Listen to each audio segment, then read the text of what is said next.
This is Out of the Box with your host, Jonathan Clark. Out of the Box, Sunday nights at 9 on Q1043. Rock and Roll Hall of Famer, incredible photographer, Chris Stein, co-founder of Blondie, joins us. His new book, Under a Rock, a Memoir. You can get all the info at chrisstein.nyc. Chris, congratulations on this really, really incredible book. Tell us about the title, because I immediately thought, typical New York saying, where you been living? Under a rock? Yeah, no, it's just pops in my head as I was writing it, and I stuck with it. There's a lot of really weird stuff that goes on. It's a lot of really obscure stuff. So maybe part of my spirituality is underneath rocks. I'm not sure. And then, and it's just the obvious reference. Well, the book really kind of hits close to home for me. I grew up in Jersey, like Debbie. I moved into Manhattan 30 plus years ago. And then and now I still frequent places in the East Village, Lower East Side, Alphabet City. So this was, for me, late 80s. But you were down there like a decade at least before that. And my first apartment was in 69. And it's pretty incredible not looking at it then, especially through your great photos on your Instagram and your photography book, of course, and what it has become now, because it's completely different. Where we used to live on the Bowery, we used to live like just a block and a half down from CBGB's on the Bowery, but 3 blocks, right below Houston Street.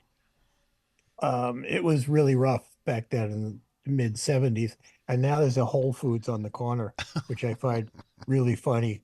I mean, nothing against them, because I do go there, but it's come a long way. I played in a couple of bands I was in. I played CBGB's a couple of times, and also CB's Gallery. I remember the famous bathroom, like everybody does. And when I saw the bathroom in Train Spotting, they sort of preface the scene. It says, worst bathroom in the world. And I'm like, no, it's not. It's the one at CBGB's. Well, there was this joke going around for a while that, if you went to the bathroom at CBGB's, you were immune from COVID. That's right. I remember that. That was kind of a thing. But the old bathroom, when we started, the bathroom was upstairs. It wasn't downstairs yet. Then the stage was on the left and not on the right. Even that place changed a bit.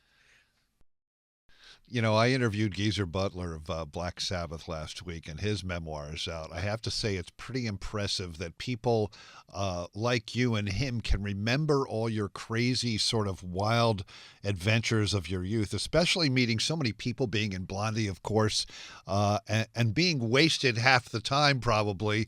I was wasted a lot, yes. Did you keep... But not severely. I mean, I was always a functioning addict.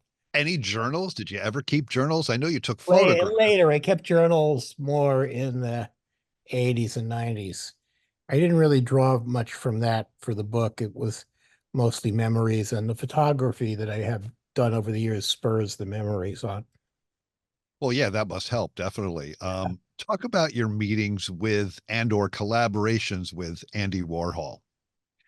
Well, we never really I guess I collaborated a little. I did music for his TV show for a while. Very early on, he had this thing called Andy Warhol's 15 Minutes that went on MTV briefly. There probably wasn't that many episodes, but it was great kind of interview magazine situation. I did the theme for that, and I interviewed the Ramones and William Burroughs for the show. That I guess that qualifies as a collaboration. But Andy was a good guy. He was a sweetheart. Good guy. And you had met Basquiat before that or during that period? We all met Jean-Michel early on when he was still a street artist. He then hooked up with Andy at that point when we met him. It's almost sort of like it's a really amazing story, and I don't want to give away too much in the book, but there is this one story about a Basquiat painting. Well, yeah, I bought what probably was his first canvas for $200. Then when we were broke, I sold it for 10 grand. It's detailed in the book a little more. And a Basquiat painting goes for what now? Yeah, whatever, $100 million. It's off the hook. I mean, it wasn't a big elaborate color one. It was pretty simple. I've never seen it again. I don't know. I've never seen a picture of it online or anything. At some point early on, Blondie did a tour with Iggy Pop with David Bowie playing keyboards in Iggy's band, which sounds Yeah, amazing. How was it it? was amazing. That was totally amazing. For us just starting out, it was crazily huge. Those guys were great. I maintained friendships with Bowie and Iggy, up till Bowie's end. Iggy, I haven't seen him now since I don't know, a few years. He stays in Florida mostly, I think. But yeah, that was just fantastic. We're Uh, we're we're so lucky to be involved with the thing. Absolutely. There's also a great story about both Iggy and Debbie and David, where Iggy and David both sort of propositioned Debbie. Yeah, I think they felt obligated to hit on Debbie, you know.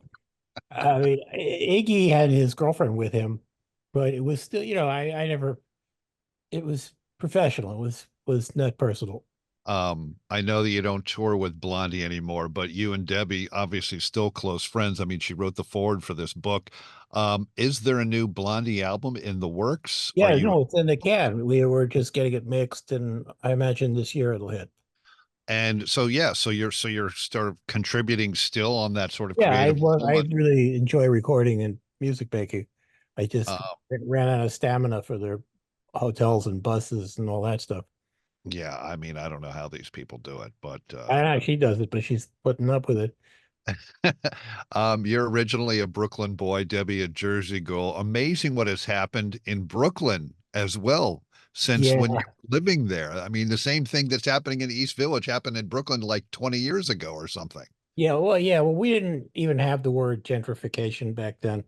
That's kind of that something that came up later on in life.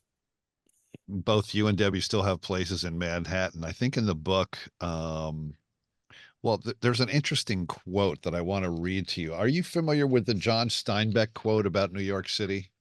Maybe, I don't know.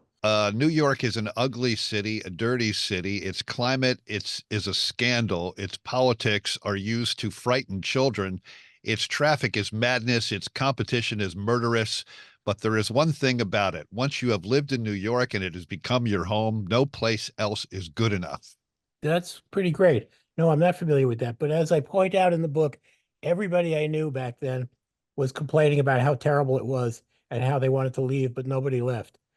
And there's this great, you can find on YouTube, there's a great Lou Reed monologue where he's in a tobacco store somewhere and he's saying how horrible and how uncomfortable he is in New York, but how much more uncomfortable he is in the rest of the world. So it's, that was kind of the mentality. I no, that's a great bit, Yeah, Steinbeck. just Google John Steinbeck quote about New York Yeah, City.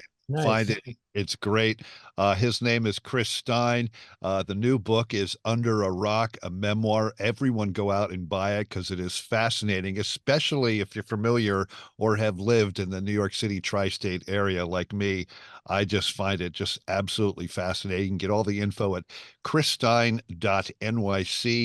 Chris, continued happiness and success, and we Thanks, look forward to Jonathan. hearing the new Blondie music. It's coming. This is Out of the Box with your host, Jonathan Clark. Out of the Box, Sunday nights at 9 on Q1043.